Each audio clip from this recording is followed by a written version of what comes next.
Isang mapagpalang araw po sa ating lahat.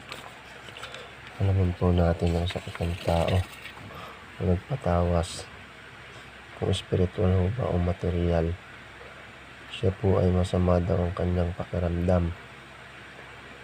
Alamin po natin kung para saan ang kanyang sakit, kung pandoktor ho ba o pang-albularyo.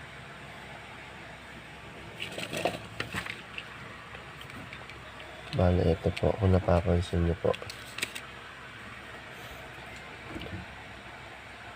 ito po, may maligno po.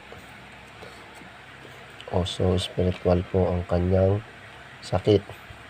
Sa mga aktibo po ang third eye, mabilis pong makita ang mga may spiritual na sakit. Bale, ito po nanggaling sa maligno ng tao at puro lamig po ang kanyang katawan. God bless po.